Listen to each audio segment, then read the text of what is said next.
Welcome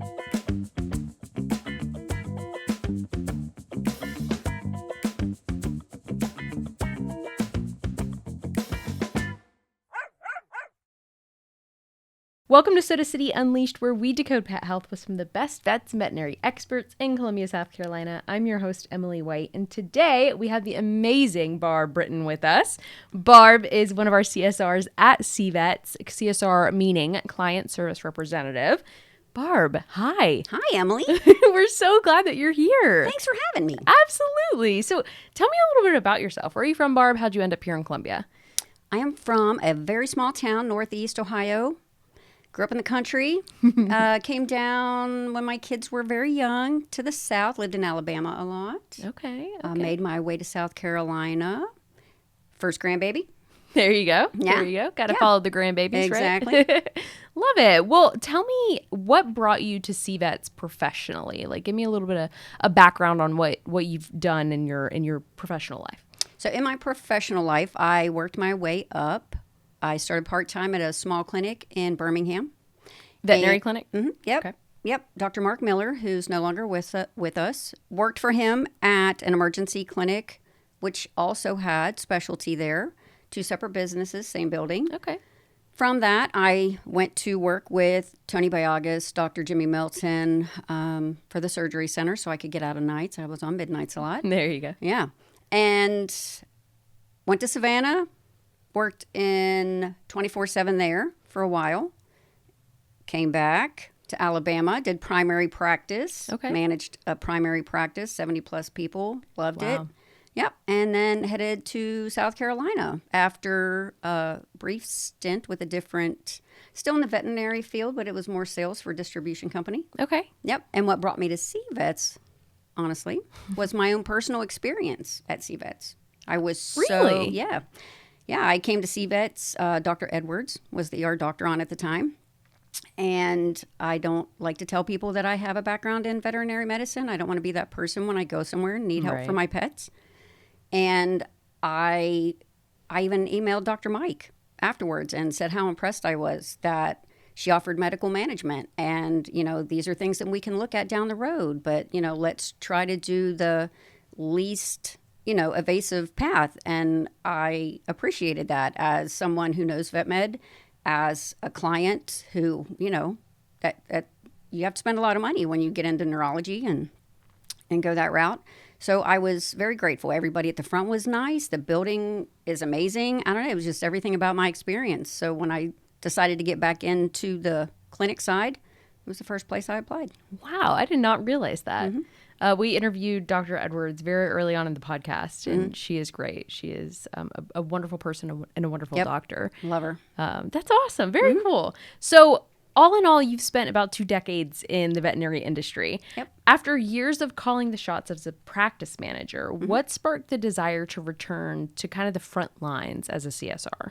I love client interaction. I love helping people. And when you're in a management position, you don't get to do that as much. You're focusing on helping your coworkers and your staff and making sure your doctors are getting their CEs and their license are up to date. And, you're doing a lot to help others, but I feel better when I'm helping clients, whether that's navigating financial, restraints, helping them find rescues or helping them find different avenues. And I don't know, it's just, I like that feeling of being able to help them be able to help their pets. Absolutely. And as a CSR, you're able to do that more. I gotcha. That's really, you guys really are like the first people they come in contact with, the last people they see when they're leaving. And you really do provide that emotional stability too for people when they come in. So practice management carries a heavy mental load. What has been the most refreshing part of kind of letting go of that big picture stuff to focus on the person and pet right in front of you? Exactly that. Being able to focus on the client. Not to sound repetitive, but you have to know how to read the room. And I think a lot of that comes from experience. That comes from making mistakes in the past and learning from them. Some clients don't need their hand held. They need help figuring out a way to pay for their pet to be treated. Some need a big hug, and some need to be just listened to. And so I think you need to be able to see that when they're coming in, so you can direct what you're willing to give them and able to give them where it needs to be. So absolutely. Yeah. Absolutely. So some people might see moving from practice manager to CSR as maybe a step back in your career, but you seem to see it as a step towards fulfillment. How do you reframe that for people who are feeling burnt out in like maybe the leadership positions? So 2 directions with that. One, if they want to stay there, they like the management, they like that lead position, step away. I'm a pros and cons list girl. You know, write it down. Look at those words, why you love and why you're doing what you're doing. Look at the cons. Are they things you can change? If they're not things you can change, then find a way to not let it ruin, for lack of a word, your day. You know, if it's something that you don't have control over, focus on the things that you do. That's a hard one It for a is. lot of people, including myself. It is. It really is. And again, I think it comes with time and experience and failing enough that, you know, you don't want to let go of what you're doing, because it truly has to be a passion if you're in the vet world. And if you don't want to let go of that, you almost have to learn a way to let it go. Whether it's making sure you have good work-life balance, making sure that you have a good support system, have a life outside of work. Don't answer the phone 7 days a week. You know, it's important. You have to reset. As far as stepping away from it, if somebody feels that, you know, I don't look at it as a setback. I look at it as I'm finally able to shine and do what I love to do full time. I don't have to worry about budgets. I don't have to worry about, I can focus on me and what I can provide for the client and give 110% and not have to spread that out with everything else. Absolutely. Okay, so does having 20 years of high-level experience make you a super CSR? And how does your manager brain kind of help you navigate a busy, I don't know, Tuesday at CVETS? It has taught me how to read a room. Very important. Yes. And I feel people joke and be like, you're like the hostess at a restaurant, you know? But I think it's very important for clients to know your name. One, it holds you accountable. It makes you aware of the clients that you've provided that name to go check on them. You know, I tell the girls, if you see people in the lobby and you personally don't know who that is, go walk up to them. Hey, my name is Barb. I noticed you're over here. I didn't see you coming in. I just want to make sure you've got everything that you need right now. Do you have any questions? Can I get an update for you? I think giving that name is key. You know, people joke like, well, if I give my name and mess up, well, don't mess up. You know, holds you accountable. It does. It holds you accountable. I think it's very important. And it puts us on a personal level with a client and not just an estimate, a number. You know, right? And sometimes it can feel like that because we're in a medical setting, so it's a business, and we want them to feel comfortable, even if they're going through something really tough. Know that, hey, we've got a coffee machine right here. Like if you need to talk to someone, we've got someone here for you. And even the ones you can't help, and this was a hard thing for me to learn early on. You can't help everybody, but you can be compassionate. You can sit with them. You can give them a list of rescues. You can say, here, let me do some research, give them options. You can still give them a hug and hand them that piece of paper and know that you've done everything that you could, even if treatment wasn't something that we could provide. Right. You can still let them know you care. Absolutely. So, because I don't think anyone is sitting at that desk who doesn't care, and, maybe some people are having a bad day or, stuff happens, but everyone who works at CVETS, I believe, is there because we care about animals and we care about the people who bring in the animals. So just showing them that goes a long way. I'm sure you see that every day. I see it in the reviews that come through that mention your name because you tell everyone your name. I love it. Yeah. So you've seen, I'm sure, vet med changes over 2 decades, right? So what is one thing about pet owners or pets that's kind of stayed the same since when you started? that everything is different. That it's never the same. Yeah, it's not. Like, you can have the same breed with 100 different problems, and every owner's in a different financial state. And, for an example, it was a couple months ago, I sat with this woman who was absolutely precious, just lost her husband. Her dog needed, a lot of care, and she just needed someone to sit and hold her hand and let her cry and get it out. And it was like, okay, let me get myself together and let's do this. I love doing that for people. It sounds, I don't know, it might sound corny, but I love doing that for people. I like to know that I'm there if they need me, whether it's a hug, whether it's, hey, we're going to try these different, some people don't even have phones that they know how to operate. I'm not saying all elderly people don't, or, they might be in an income bracket that they don't have the ability to, use their phone. Yeah. Right. We get on the computer and we sit down and we fill it out and we kind of joke along the way. And again, it goes back to reading the room. Every client's going to be different.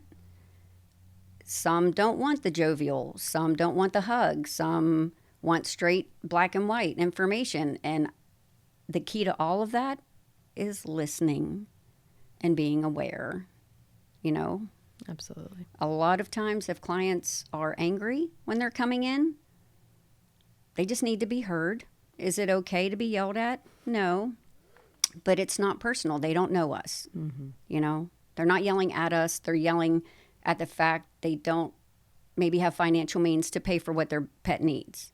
I don't take it personal. I've learned that. At first I did. I think everybody does. It's hard to be, right.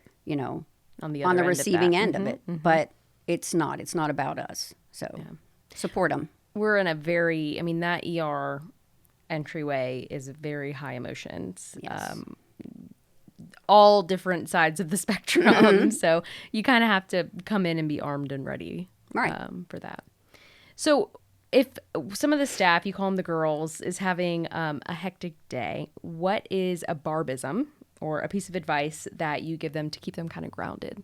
A lot of times it's just to step away for a minute, It's not even so much think about why you're there as much as it is, this isn't about me. We all do it. I'm like, let's go for a wee walk around the building. You'll see us doing it on occasion. Just, go take a couple breaths, step away from it. Remember that it's not about us. We are there as the catalyst in between our doctors and our treatment teams for that client to make sure that their pet is cared for and that they feel comfortable with what's happening. So if they're upset, if it's crazy day, you've got, lobby full, we call it standing room only, and every exam room, specialty. Those are the days where you have to remember one thing at a time. Do your checklist, write it down, mark off a box that helps you feel that you've accomplished something and not so scattered with all the chaos. Although I love chaos. I thrive in chaos. It seems like you thrive in chaos. I do. The crazier, the better it is.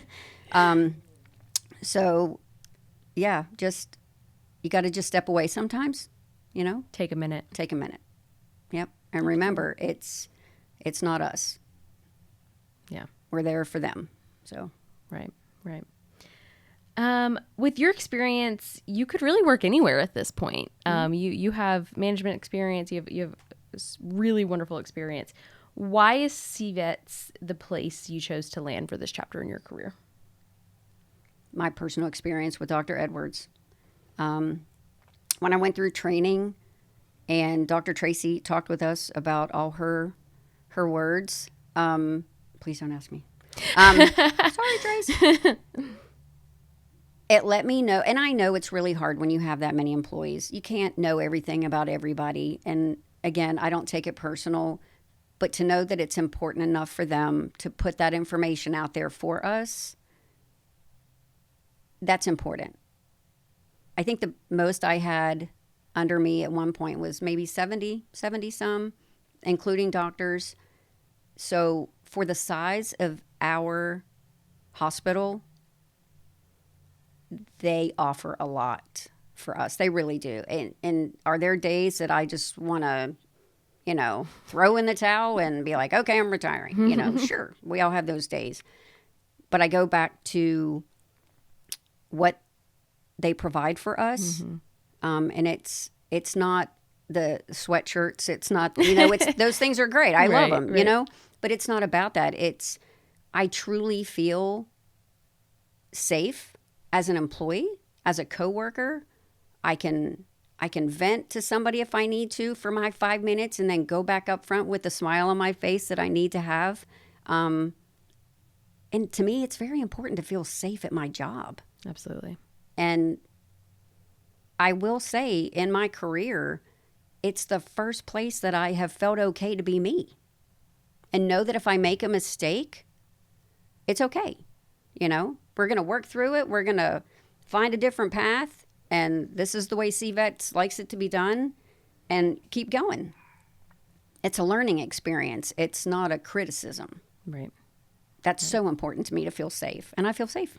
Absolutely. Yeah. As also a quirky girly like yourself, I really, really appreciate how at CVETS you're able to show up as authentically yourself, and they love you for that instead of, actually we need you to be this way when you're, it's not that kind of place. It's where you can show up, be you, do what you're there to do, and go home and know that you've done a good job. Yeah, you get praised for it. Yeah. Yeah.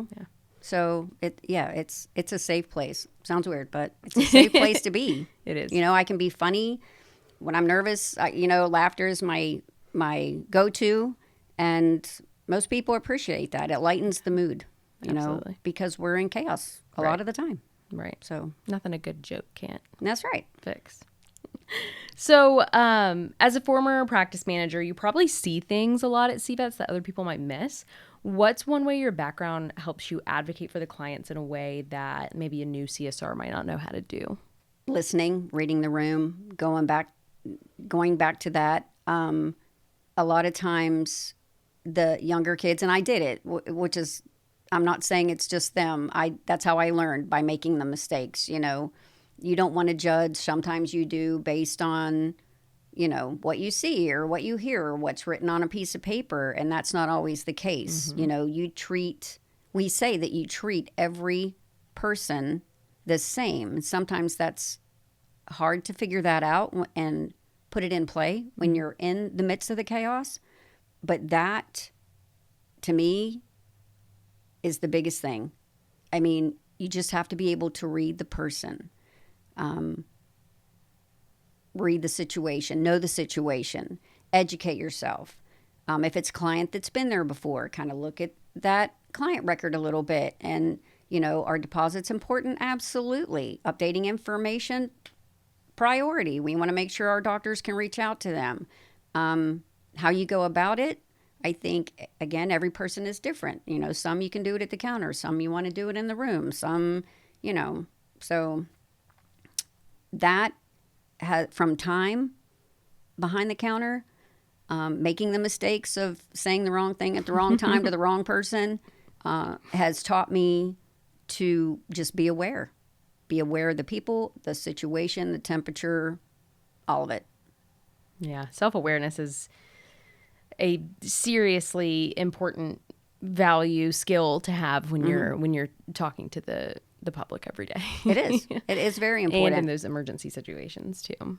And not to take it personal. That's the big thing. You take it personal and it's not you. They don't even know your name. Right. They know your name though. Well, they know my name. So you've done the spreadsheets, you've done the hiring, the firing. Now that you're Barb at the front desk, what part of the day brings you the most pure, uncomplicated joy? Meeting people. Yeah. People of all walks of life come into CVETS every day. Yes. You probably have met all kinds of people, all kinds of characters. Yes, and I love that. I love the very black and white, no, it's all business, no fun. You meet the people that are silly, and yes, they're there for, nobody wants to be there when they come to the counter. Right. They didn't wake up on Tuesday and be like, hey, let me go drop $1,000 and, so I love meeting the people, talking to them, finding out about them, people like to talk about themselves. That's not a self-centeredness. That's, oh, you're interested in me, you know? Human nature. Yeah. Like, I'd be happy to tell you. I mean, most people are like that. And the ones that are not, you know, I enjoy that too. How can I make you most comfortable while you're here, right? Yeah. And it's not effort. It's not work. And oddly enough, I'm an introvert, but I love meeting people at work. I don't believe that for a second. Are When you an extroverted introvert? Like you're an oxymoron? I am all kinds of oxymorons. If you could go back to 30-year-old Barb, who's just starting in vet med, knowing what you know now about career longevity and happiness, what would you tell her? I would tell her you can't fix everything. That sometimes people have to do it for themselves. That's in all areas of life, but it's up to people as pet owners to know that you can't have pets and not have money. And I don't mean that in any way except you have to feed them, you have to vaccinate them, and they do get sick, just like we get sick. And I would always try to take that on when I was younger and help them and, you know, go down the rabbit hole of rescues, and that's not my place to do. And it caused a lot of undue anxiety and stress. I would tell her that you can't fix everything, you know. That's really good advice. You can provide resources. Mm-hmm. You can be compassionate in the process. You can be kind in the process, but you don't have to fix the problem. Right. Yeah. And that comes back to we can only control what we can control. That's right. If you can adopt that, then everything will be pretty good for you. Yeah, and I think that my time has taught me more than any training manual. You know, I think you have to fail at things to learn from them. And I did my share, you know. I did my share in those 20 years. So. That's great. Yeah. Okay, I need a funny Barb moment.